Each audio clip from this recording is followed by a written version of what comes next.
Moja asocijacija na čulo mirisa bila je jorgovan, ne znam koja je vaša. Kako funkcioniše nos? Kada dišemo vazduh, on dospeva u nos, donosi mirise i mozak ih prepoznaje. Pri ulasku u nos nalaze se dlačice. One služe da svu prljavštinu, ili barem većinu prljavštine koja želi da uđe u nos zajedno sa vazduhom, zadržavaju. U nosu se nalazi velika šupljina koja služi da bi se vazduh zagrevao pre nego što krene ka vrlo osetljivim plućima. I baš na tom mestu nalaze se ćelije koje detektuju miris. One šalju signal nervnim ćelijama, a one celu tu informaciju donose do centara u mozgu. Dakle, evo ga moj jorgovan, evo ih mirisni molekuli koji dospevaju sada u noćnu šupljinu. I tu se nalaze ovi receptori, odnosno primaoci mirisa. Ako su ovi sitni geometrijski oblici, ti mirisni molekuli, oni se pomoću sistema ključ-bravo, znači bukvalno oni svojim izgledom i geometrijskim oblikom se uklapaju u receptor.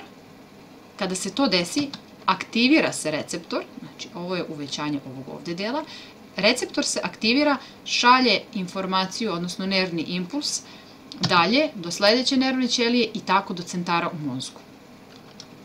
Ali kako mozak onda može da razlikuje 10.000 različitih mirisa? Nemamo 10.000 različitih vrsta receptora za miris, ali stvar je u kombinaciji. Znači svaki molekul mirisni je mnogo složeniji nego ove ovde šeme i receptori su razni. Pa tako molekul A može da se on bude detektovan od strane receptora 1 i 3 i kombinacija impulsa koji stiže s receptora 1 i 3 zapravo daje mozgu informaciju koji miris je u pitanju. Znači različite kombinacije aktiviranih receptora daju mozgu sliku, odnosno mi dobijamo osjećaj nekog određenog mirisa.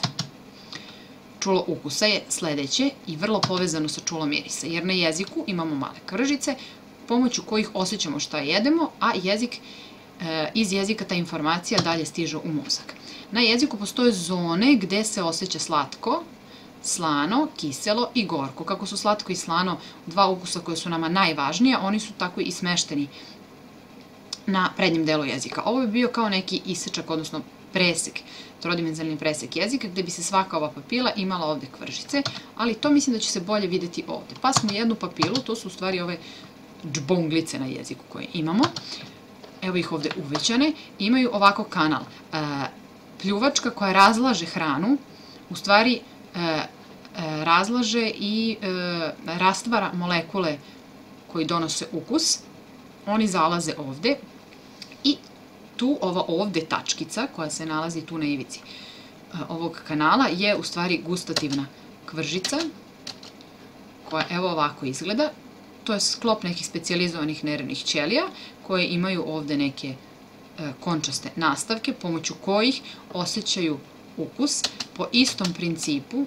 Znači ovo je ćelija čula ukusa, onda sve one zajedno se spajaju u jedan nerv, a to ukus detektuju upravo pomoću opet nekih receptora i uklapanja oblika molekula u oblik receptora, aktivira se receptor, šalje se nervni impuls i tako stiže do centra u mozgu.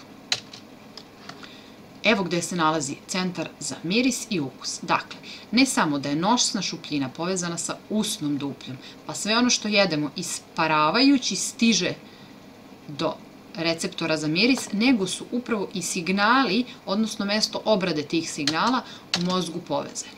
Evo ih, znači, od ukusa do centra i od receptora mirisa do centra.